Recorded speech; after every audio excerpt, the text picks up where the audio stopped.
Good evening, everyone. We'll begin by acknowledging the continuing connection of Aboriginal people to country, culture and community, including traditional custodians of this land, the Wadandi and Kaniang people of the Noongar Nation, paying our respects to elders past and present. We'll declare the meeting open at 5 p.m. A reminder that this session is being live streamed and recorded in accordance with Council Policy EMCP2. Members of the public are reminded that no other visual or audio recording of the meeting by any other means is allowed without the permission of the chairperson. While every endeavour has been made to only record those who are actively participating in the meeting, loud comments or noises may be picked up on the recording. Agenda briefing sessions are open to the public for attendance and observation. Please note that questions and petitions are to be formally presented at the Ordinary Council meeting, and deputations may be received during the agenda briefing sessions in accordance with Council procedures. And councillors, a reminder that there will be no debate-style discussion during the session, as this will take place at the Ordinary Council meeting next week when the issue is set for decision.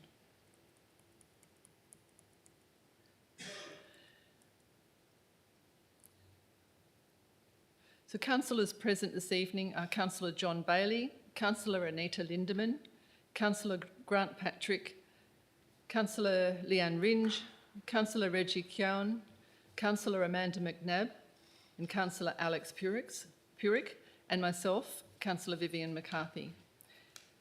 We have an apology from Councillor Tyler Hall. Staff attending this evening are our Chief Executive Officer, Nick O'Connor, Director of Operations, Ross Marshall, Executive Manager Corporate, Lauren Clifford, Administration Officer Corporate Services, Samantha Farquhar, and we have in the gallery Joe Waters, Community Housing Officer.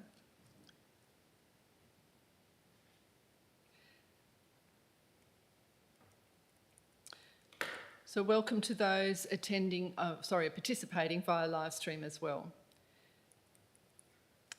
As this is an agenda briefing, we can move straight through to item 4, declarations of interest. And Division 6, Subdivision 1 of the Local Government Act 1995 states that care should be taken by all councillors, committee members and staff to ensure that a financial or impartiality interest is declared and that they refrain from voting on any matter which is considered to come within the ambit of the Act. Do councillors have any declarations of interest? Thank you. Moving through items 5 to item 6, presentations and deputations.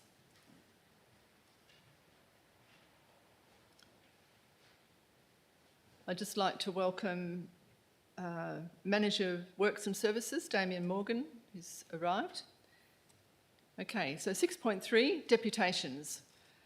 Mr. Arthur Parsons will provide a deputation at the Ordinary Council meeting in relation to item 9.3.1, and Mrs. Jessica Gill will be presenting this evening on the same item, 9.3.1, Smashed Avo Festival event application.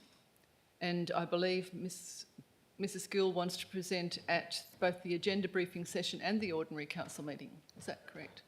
Okay. Would you like to come up and do your deputation? Thank you.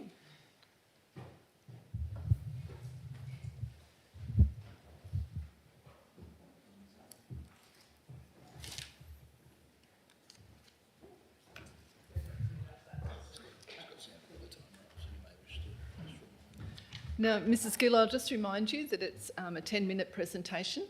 Yes. And after that, if you feel up to it, we'll offer questions from councillors. Okay. Okay. Nice. Councillors. And you're not able to bring up any new information that's not already in the report. So that's a condition of the deputations. And that's about it, I think. Yeah. Just the limit and keep it to what's already there. Okay. Yep. No worries. Yep. Hello, councillors. Jess.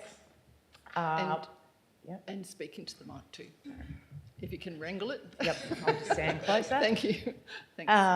I'm here as property owner that's responsible for the easement into the access for the Smashed Avo Festival. We've brought to light and wanted to make the council aware that there's actually a active legal matter in play at the moment in regards to this, which is probably something that needs to be considered. It's actually out of scope. Yeah. Can I just check you there? That's not a responsibility of council. We are here to make sure that the access is safe, and there's a number of things that are looked at that, but the dispute between the two parties is not something that's addressed by council. So what the council probably needs to be aware of is if it is shut down by the courts, it will have an impact. And that will come about through your legal representation, and both parties are sorting that out, but it's not the remit of council. If it does change, it'll come back to us eventually, but it's not something to be considered by councillors. Okay, I'll leave it there then. Thank you.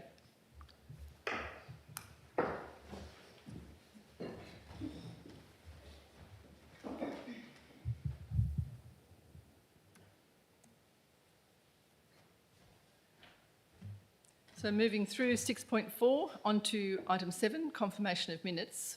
Are there any questions, councillors, or any observations? Okay.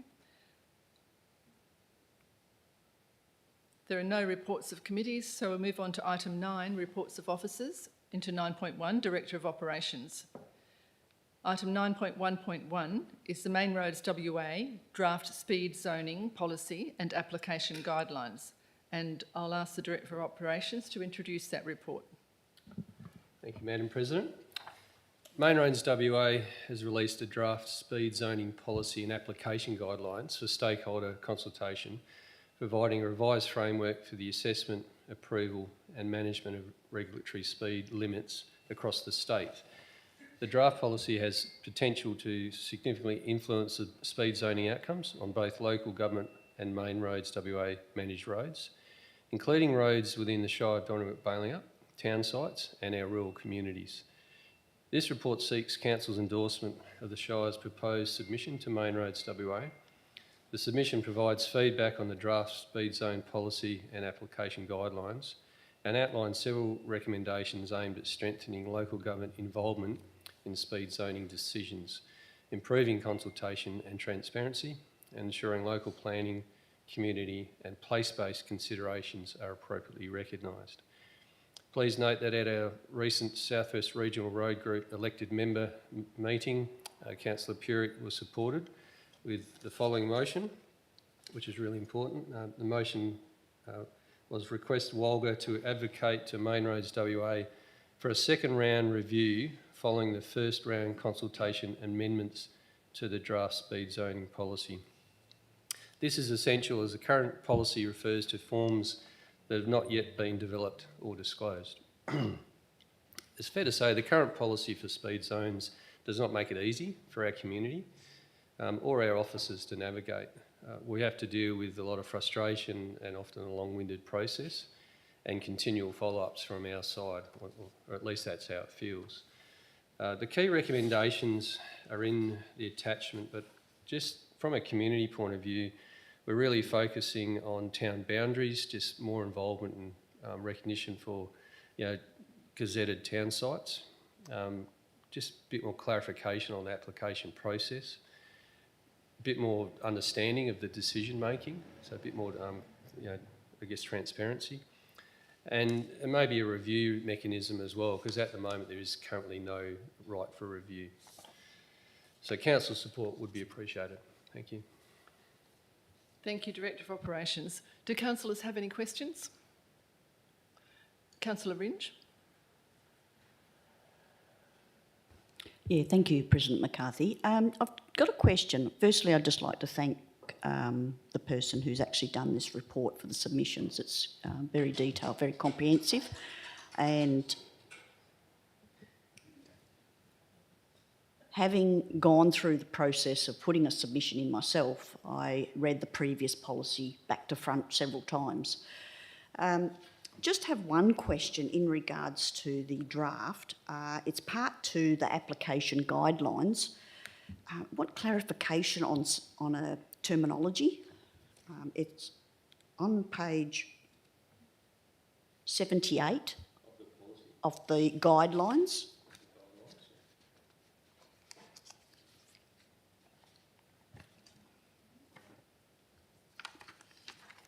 Are you bringing that up, Sam?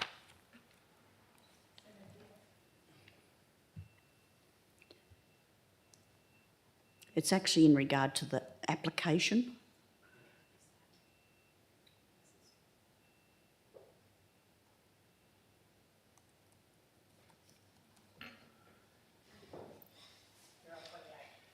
S- 78.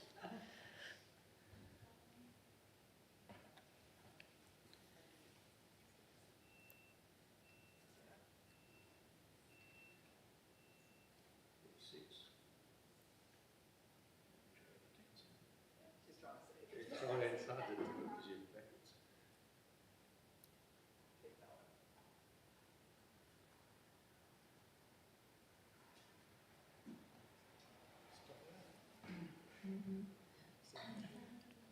Chloe?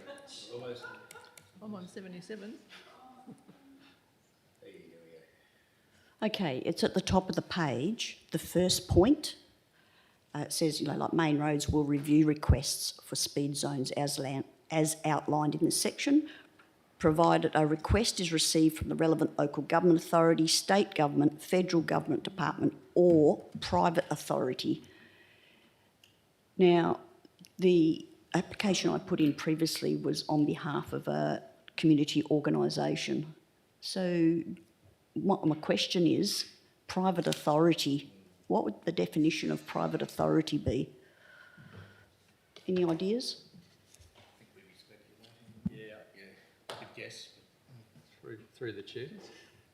Yeah, we'd be guessing, but I would have thought a private authority would be a public authority. However, happy to take that question on note if that's okay and get some feedback on that. Yeah, government trading enterprise or the like. Yeah. Thank you. Are there any other questions?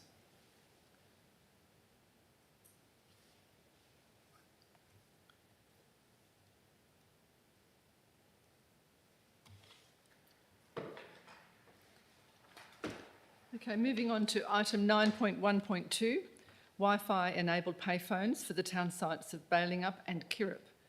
And CEO, are you introducing this report? No, I think we're just going to take. Straight to I think we're questions? just going to take questions. It was fairly straightforward, but Okay, any questions, councillors? Did you have your hand up? Okay, thank you. Moving on to 9.2, Director of Finance and Community. And Director of Finance and Community is an apology for this evening. I don't think I mentioned that. So we'll go to any questions here? any questions for the schedule of accounts paid at 9.2.1.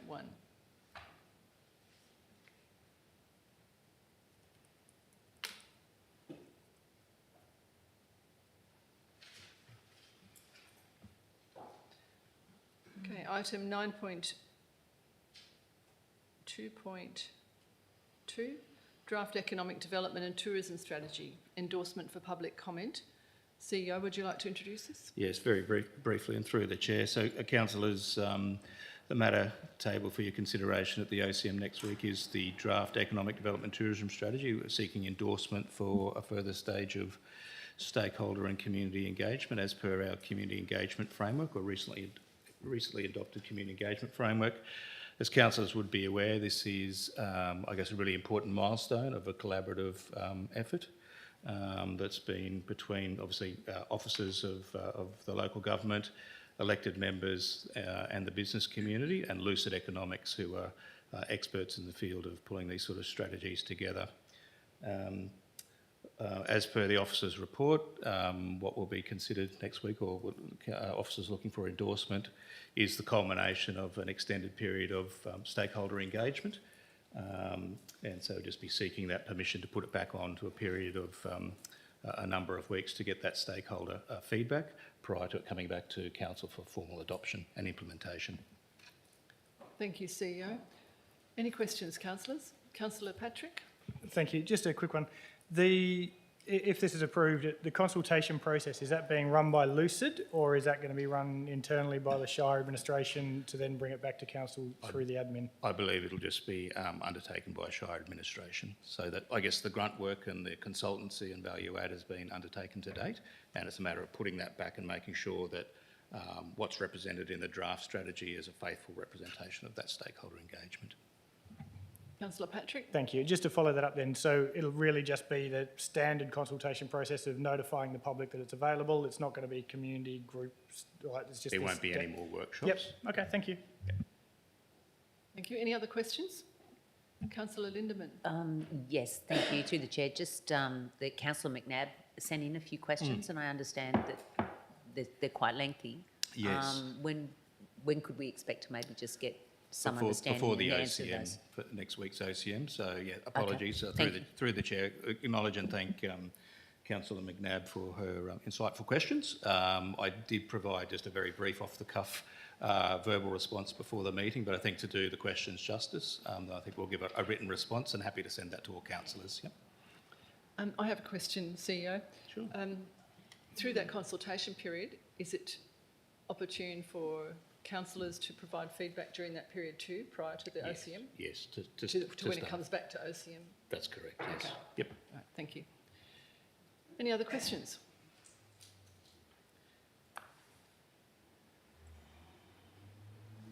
Okay, moving into item 9.3, Chief Executive Officer reports. And 9.3.1 is the Smashed Avo Festival 2026 and event application. Would you like to introduce the report? Yeah, so through the chair, and very briefly, councillors, as the report is and the relevant attachments are quite extensive, but it's seeking your formal consideration of the Smashed Avocado or Smashed Avo Festival as per the temporary events policy that council has adopted and has been on foot for a number of years now. As you'll see in the executive recommendation, it is recommending approval with a number of conditions. And those conditions are imposed to, I guess, strike that balance between allowing an event to occur, whilst also managing the risk of impact on amenity, the environment and other stakeholders within the area. As per the officer's report in the application, the event is a multi-day celebration over the New Year festival or New Year period of 2026-2027, and very similar setup and context to previous festivals held out on that site. Of interest is the proposed cap of 2,900 people on site, which again looks at managing those various risks from environmental health, impact on amenity, and a range of other matters that are contained within the report. I draw council's attention to the section under policy compliance, which is page 40 of my agenda. So I'll just double check that it does ring true, flow through. Yep. And just the officers, their assessment of the application against those key criteria of your council endorsed policy itself. So under the first requirement that the use of the land is approved through an events approval process, so that's what we're considering. Number two, the activity does not involve alterations to the land or construction of permanent structures. You can see there that we provided a bit of an overview of some of the proposed changes to the site itself, which is the establishment of 12 hectares of kikuyu grass, installation of gravity-fed water tank, surface rock removal, some tree safety for camping areas, some wayfinding and access and traffic, operations, waste management and site infrastructure.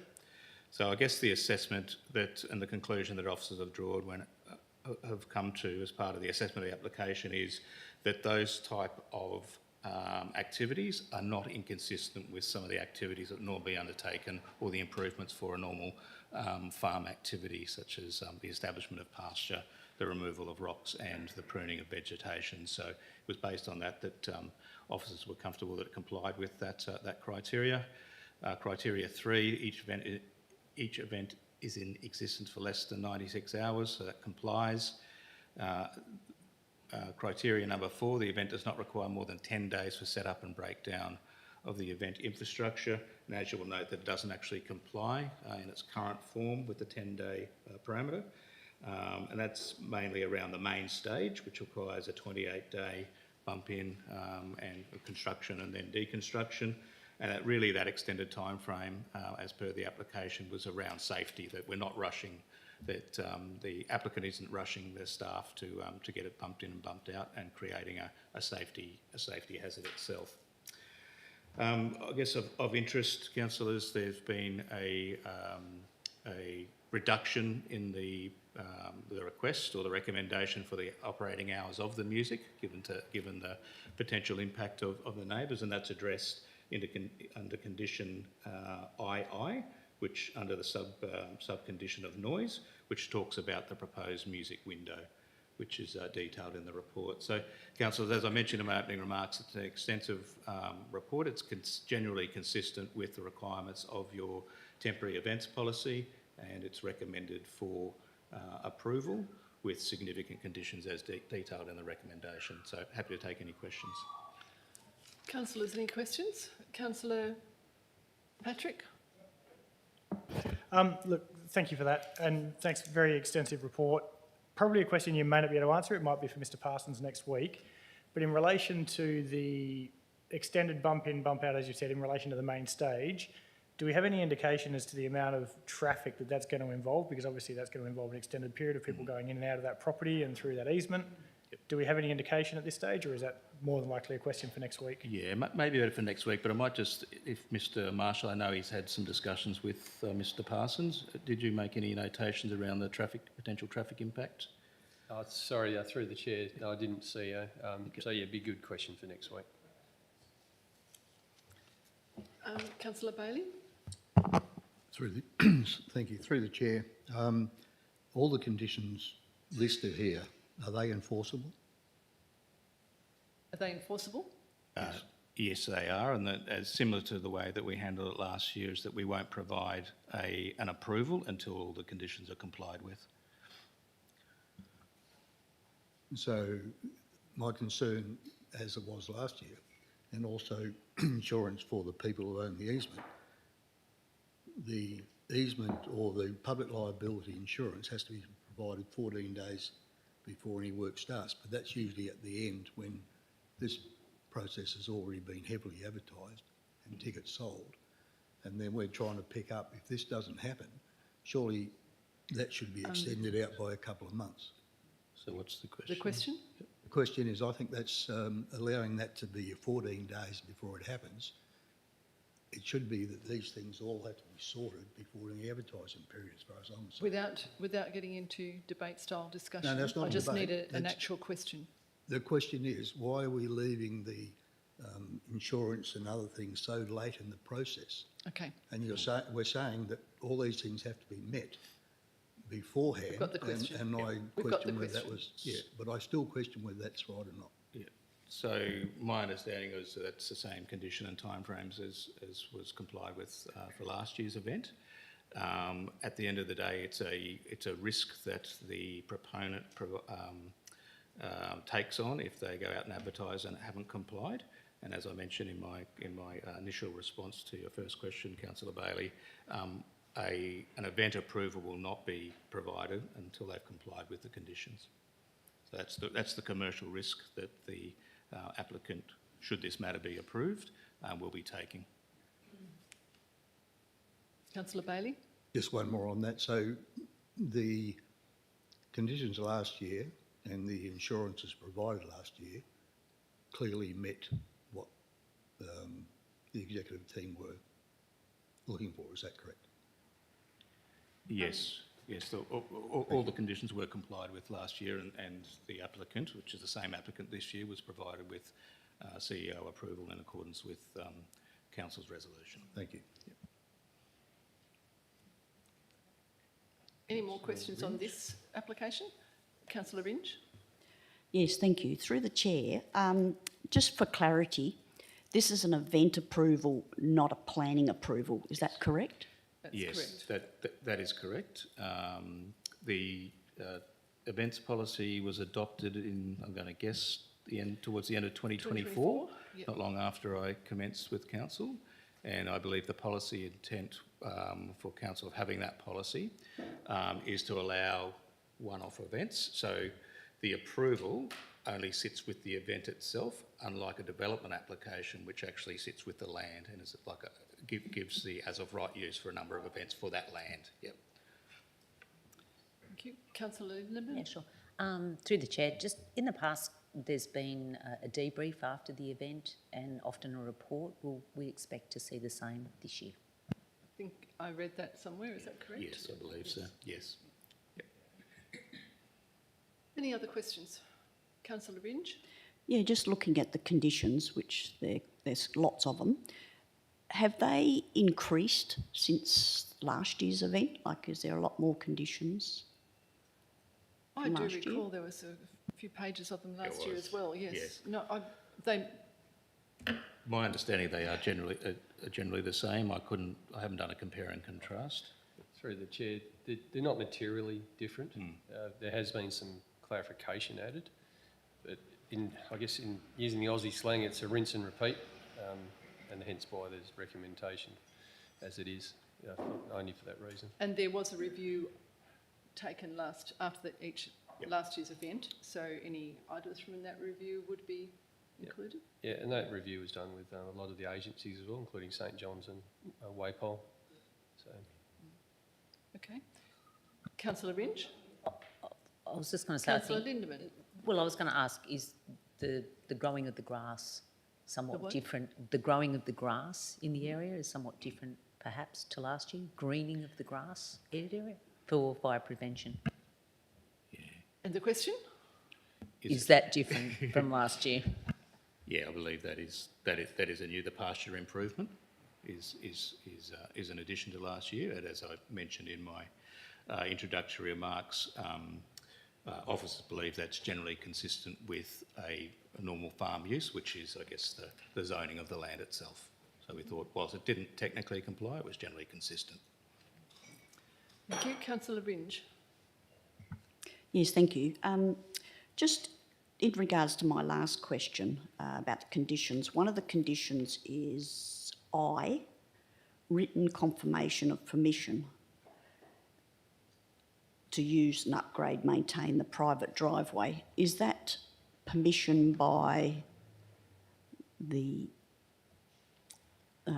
neighbour or the neighbouring land, or is that, or for the easement? Are we referring to the easement that you... Permission to use. Written permission, yeah. Upgrade and maintain the private driveway, providing access to the event grounds. Is that Litchfield? Yeah, that's the adjoining landowner. Yep. Separate. Sorry, through the chair. To be clear, it's not the easement, it's the adjoining landowner. So you'll see on the map, and through the chair, apologies, President, yeah, that it does traverse, the access traverses a neighbouring farmer, and then it does come in across the easement as well. So there's a couple of dynamics, yep, which is the same path, I believe, as last year, Mr. Marshall. Yep. Okay. Any other questions, councillors? Okay. Moving on to item 9.3.2, Minninup Cottages and Langley Villas, future management options. Executive Manager Corporate, I believe you're introducing this report. Yes, thank you, and through the chair. So, councillors, this report considers future management options for Minninup Cottages and Langley Villas community housing assets. The report seeks council's endorsement to commence discussions with the Department of Housing regarding the future management of the facilities. The recommendation is directed to the department because of the Shire's joint venture partnership with them in the delivery of those housing assets, and they have a direct interest in the ongoing operation, management and future ownership of the arrangements. Engaging with the department will enable the Shire to explore sustainable long-term options that support residents, ensure continuity of the housing services, and address the increasing financial compliance and operational obligations associated with the current model. Whilst this is the first time the matter has been formally presented to council, officers have undertaken some targeted consultation with the residents through a series of small group discussions. These sessions were designed to ensure that the residents were aware that the report was coming, that it was going to be out there for the public to be able to see, was going to be able to provide them with the opportunity to ask questions and address any concerns regarding the potential future options.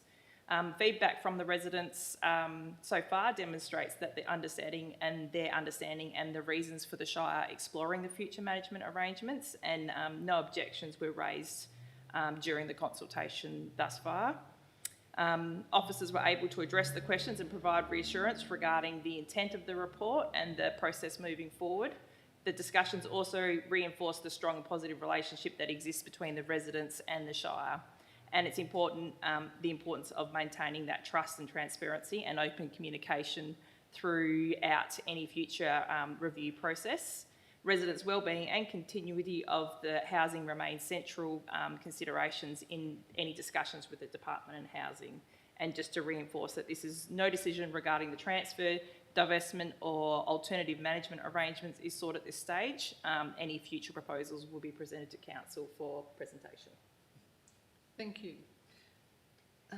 Any questions? Councillor Bailey? Through the chair. Could council receive the legal work on the structures that are in place now with government departments and how we sit in that whole thing? There'll be a decision to be made at some stage. It's best we find out now what the structure is.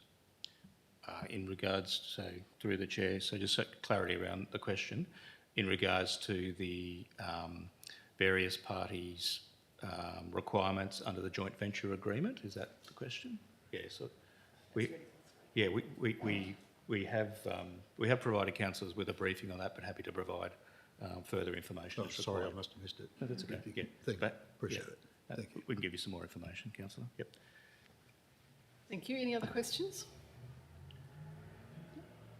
Right, moving on to item 9.3.3, the Preston Retirement Village, expressions of interest for suitable housing provider. Executive Manager Corporate. Cool. Thank you once again through the chair. So councillors may recall the Preston Retirement Village is the retirement village located behind the IGA. Unlike Minnunup Cottage and Langley Villages, which are operated under a joint venture agreement with the Department of Housing, Preston Retirement Village is wholly owned and operated by the Shire. The report seeks council's endorsement to undertake an expression of interest process to test the market interest from experienced retirement, aged care and community housing providers for the future operation and stewardship of the facility. The EOI process will provide council with an informed, with the information regarding potential management models and partnership opportunities to support the long-term sustainability of the village without committing council to any future course of action at this stage. Once again, whilst this is the first time it's come to council, we had the same small consultation sessions with those residential groups, met with them, discussed that. They had opportunities to ask questions. We outlined where we're going, and there was no concerns there with regards to why we're going through this process. So once again, that relationship with those tenants is very important to us, and we'll continue to have that consultation with them throughout the process. Thank you, Executive Manager Corporate.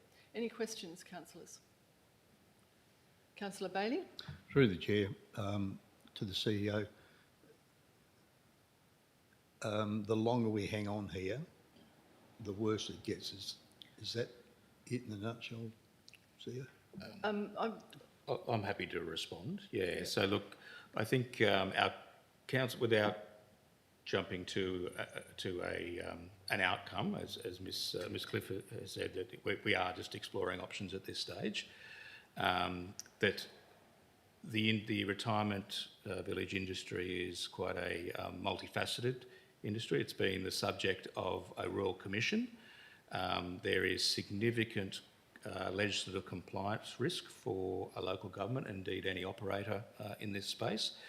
There is also, given the nature and the various different types of agreements that have been in place, some financial risk, which we have briefed councillors on the potential financial risk of us staying in this space, and it was probably they were the two main triggers for us getting the resolution back in May 2025 to undertake what's called a service review, of which we're starting that process off now. So risk is very much a significant veneer over which we will be bringing a report to council around recommending any future, whether we stay in or transfer on to someone else. So yes, there is significant risk.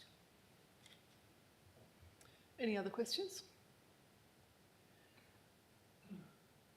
Moving on to 9.3.4, the Balga Local Government Convention and Annual General Meeting 2026. That's fairly obvious, this report. Are there any questions? Councillor Patrick. Thank you. Just one question around it, and I waited till this time, but I'm going to take it back to the schedule of accounts. So within the schedule of accounts, EFT 33542, it's 2020. There's $2,759 for 2026 Walga Convention and training courses.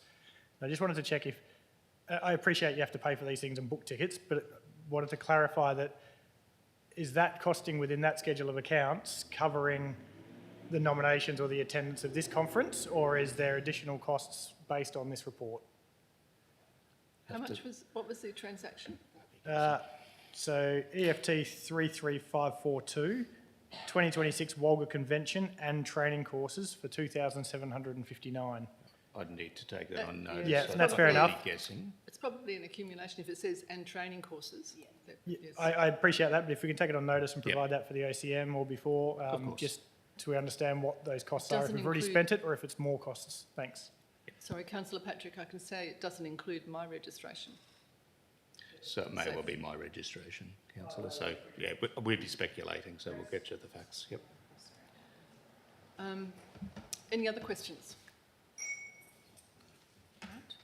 Moving on to item number 9.3.5, adoption of the ICT strategy and strategic roadmap. Executive Manager Corporate. Thank you, through the chair. So this report represents the ICT strategy and strategic roadmap development that was developed by Tango IT and seeks council's formal adoption of the strategy. You may recall that this strategy has previously been considered by the Audit and Risk Committee, or Audit Risk and Improvement Committee, which was reviewed and the document was endorsed in its adoption through the receipt of the council's minutes. However, given the significance of the strategy to the Shire's future operations, service delivery and cybersecurity posture, and the technology investment, it was considered appropriate to present the strategy to council in its entirety to provide all councillors with the opportunity to review the document in full and consider its strategic implications. So the strategy provides a structured and phased approach to implementing technology, cybersecurity, governance and organisational capacity across the Shire. It identifies key priorities, investment requirements and implementation initiatives while recognising the need to align future expenditure with the long-term financial plan, the annual budget process. Adoption of the strategy will establish a clear roadmap for modernising the Shire's ICT environment and managing technology-related risks in coordinated and sustainable manner. No. Councillors, any questions? Other than, can you please repeat that? Councillor Bailey? Yeah, through the chair, there's almost, $1 million or a bit better difference in one price and another price. Is that how? Yeah. So, do you mind if I respond? CEO? Yeah. So councillor, really, we're up at sort of strategy level, and it's just an indicative sort of set of financial parameters. I guess the message that's conveying here is that this is a multi-year, multifaceted, really expensive process. So we want to do it in a really measured way. So any investment moving forward is really responsive and really well thought out moving forward.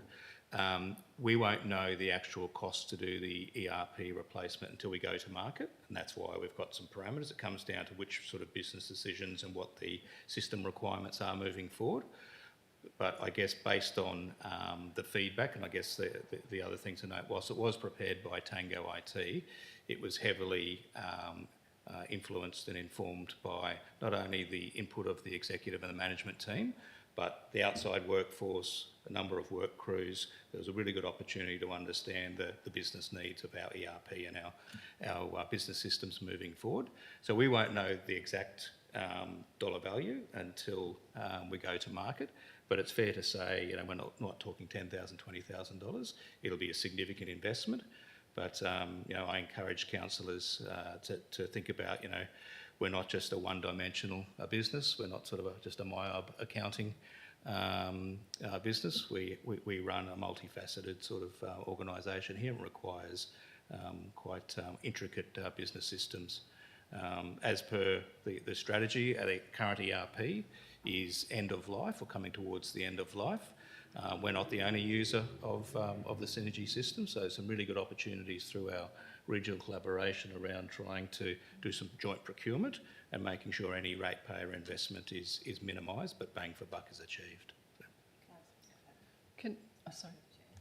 Sorry, if I could just also add through the chair, and it also encompasses not just the cost of the ERP system, but also the ICT upgrades, the governance stuff that we have to do before we can even look at doing that part as well. So it's all of that, as well as any change management stuff that we might have to do as part of that whole process. And the implementation. Yeah, and the as well. implementation, You're right, Lauren, yeah. that's a good point.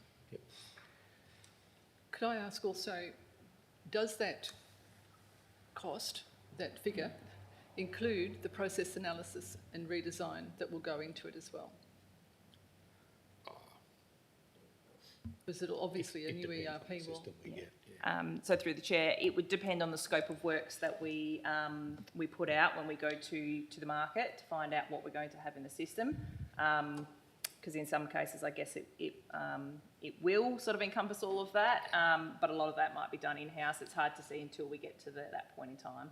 It's probably, just to add to that, it probably comes down to a bit of a philosophical discussion around whether we take, you know, what's called the shipped processes, so the process that come with the ERP solution, and there's lots of bonuses for doing that, i.e. Yes. you get consistency in processes, you get consistency not only internally, but with other councils, so there's the opportunity for risk management and sharing of resources moving forward. I guess what you do give up, though, by just taking the vanilla or the generic processes is the customisation. Yeah, and so it may be a little bit of column A and a little bit of column B to make sure that we don't over-customise it, that we sort of paint ourselves into a corner moving forward. Well said. Okay, thank you. Any other questions?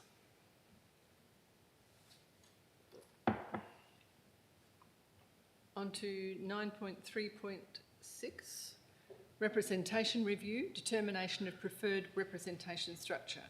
Executive Manager Corporate again. Thank you. So this report asks Council to determine its preferred representation structure following the Shire's representation review. Community consultation resulted in 64 submissions, with the highest level of support being to retain the 9 councillors, receiving 32 submissions or 50%.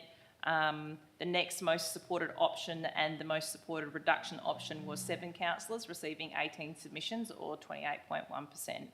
The executive recommendation reflects the consultation outcome and recommends retaining the 9 councillors. However, it's important that council also consider that there is an alternative recommendation which has been included should council consider that 7 councillors should council consider that 7 councillor provides a better balance between representation, governance efficiencies, decision-making, effectiveness and long-term sustainability. If councillor chooses to support the 7 councillors, clear reasons should be reported and recorded, particularly as that option differs from the highest supported consultation outcome, and those reasons would then need to be included in the final submission to the Local Government Advisory Board. Thank you, Executive Manager Corporate. Any questions? Okay. Thank you, councillors. Councillor Bailey. Oh, Councillor Bailey? Yeah, just one, the recommendation for 7, where's that come from? The alternative. I believe that was the second highest. That was the second That was highest. the second highest. Yeah. Okay, but we've taken a survey and people said one thing, so now who's introducing the 7? It's up to The question is who's Executive Manager introducing it? Corporate. It's just giving us the option, I think. Yeah, it's just giving the option of the fact that there is the next outcome would have been 7, and that councillors aren't to just have a look at the numbers. They should be looking at the comments that are coming back from the feedback. And if the comments that support the 7 outweigh, if you believe that the council believes that the comments that accompany with the choosing of the 7 outweigh the 9, then that's what council has the rights to do. All good? Thank you, councillors. Item 9.3.7, the Donnybrook Baling Up Chamber of Commerce and Industry Inc. Committee Representative. Once again, fairly obvious report. Are there any questions? Or any objections? Okay, thank you, councillors. Moving on to item 10, elected member motions. And we have a motion here from Councillor Anita Lindeman. 10.1.1, the review of local firewood collection management practices and future options for the Shire of Donnybrook Baling Up. Councillor Lindeman, would you like to introduce the report? Sure, I think most councillors have read this, but it really was just to request the CEO to investigate what other shires are doing in the southwest, the Greater Southern and particularly the Perth Hills. I sent an email out, I think that was the 1st of August, and it was just outlining my observations whilst I'm out in the bush for the last 15 years that there has been an increase in trees being cut down and wood being removed within that sort of 5 kilometre radius of our shire. So that could be for a number of reasons, and I've mentioned those as well, but I don't really know. The only other question I would have is in the report that I'm requesting to be delivered to council, there's no date. So I'm just wondering whether you want to make that a date now or whether that'll be something that councillors can decide. Councillor Lindeman, might I suggest that if you'd like to add that date to your recommendation, you have a chat to the CEO Yeah, and but what's do that practical? prior to the... Yep. Okay, that'd be fine. Just Edit the asking recommendation. for a reasonable amount of time that's fair for a workload. October. Okay. Any other October. question? Are you throwing that open to questions now, Councillor Lindeman? Well, questions, right ahead. Any questions, councillors? Councillor Ringe? Yes, thank you. Through the chair, just a question. I know we want to look at Southwest and Great Southern and of course Perth Hills. Did you consider at all to put a motion into the Southwest zone first to get our regional perspective on that first before it goes further? Okay, I did a lot of consideration on this, but I really feel like this is just the very start. It's the very first starting point to whether there's something that can be brought back to council firstly to know that my observations are perhaps real or that there is an issue or it is increasing. So I feel like that was the first starting point. From there, I won't speculate where we go. I think the report needs to come back and we need to have a look at it, and then I think we can step it out from there. Thank you, Councillor Lindeman. Councillor Patrick? Thank you. My question's more probably for the administration. Can you advise what is the Shire's current role and obligation in relation to managing firewood collection within the Shire? Does the council or the Shire have a role in that space? I generally don't know, so thanks. So my understanding, there's not a direct role, Councillor Patrick, but it would be, if indeed this elected member motion is passed, it would be interesting to see what role other councils, if any, have stepped into this space, whether it's an advocacy role, whether it's a passing on of information or an awareness campaign. So, yeah, but to answer your question, no direct role. I have a question. What's the enforcement, or is there any enforcement that you were able to identify? Look, in the background, I have done a bit of work myself, but I wasn't going to sort of bring it all to council and make out that I know everything, because I don't.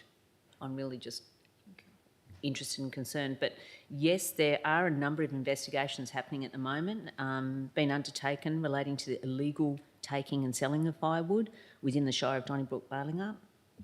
DBCA have been working with local police in Donnybrook on these matters, and that's all I can really say about it.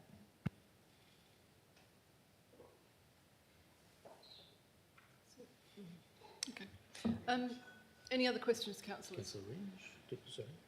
Councillor Ringe? Yes, is it too late to put, obviously we've got to pass this motion first, but is it too late to put a motion into the State Council? For this year, I'd need the to check agenda, that. or we could check it if the agenda is already out. Yeah. Yeah. So you would probably know more than me on whether that is too late. Yeah. But I'd suggest through the chair that, and again, I don't want to get into the debate, obviously the matter's still not before council, but it may well be an iterative process, which I think Councillor Lindemann is suggesting, where, you know, one step at a time. Maybe if indeed this is passed, let's do the report, let's bring it back, and then, you know, let's see what the next steps are, whether that's through country zone, WBAC, or to a future state council, state conference. Any other questions?